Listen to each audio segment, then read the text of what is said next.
Well, here in Columbia, some residents voicing their concerns now about a proposal for more than 200 new homes on the edge of city limits. The new subdivision would be near Burnside Elementary on Patterson Road. Here's Josie Frost now. The new subdivision would be called Caseta Pines, and it would be built right here on 60 acres of undeveloped land. But this spot is tucked along a narrow, busy road, and it backs up to a neighborhood where some families have lived for decades. It is literally the Wild West trying to get home sometimes, and even just dropping my children off at daycare.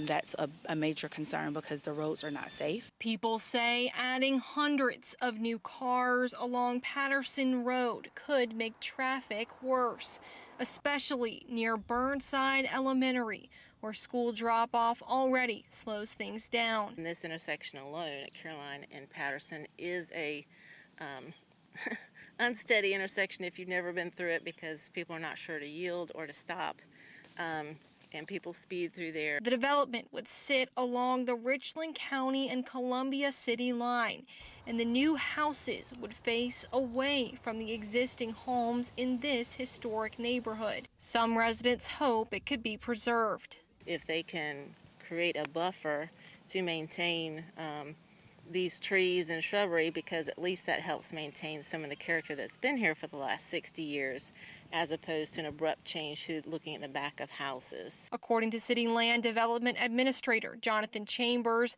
the proposal is on the consent agenda for the City Planning Commission meeting on Thursday, which means that it meets the existing ordinance requirements. Whether or not the roads meet our requirements, whether or not there's adequate landscaping, whether or not they're preserving enough of the site for the tree canopy.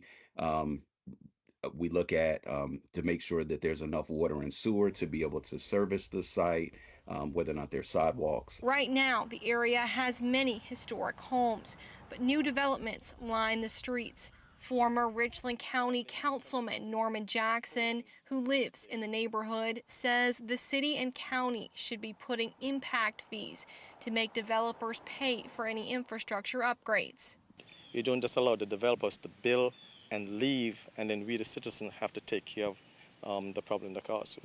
If the Planning Commission approves the proposal on Thursday, the developer can then submit building plans for permitting. Josie Frost, News 19, WLTX. And while that new subdivision proposal is going to the Planning Commission, a few of the new lots are outside of the city limits and have to be annexed and rezoned to match the rest of the subdivision. That will happen at a later meeting on October the 21st.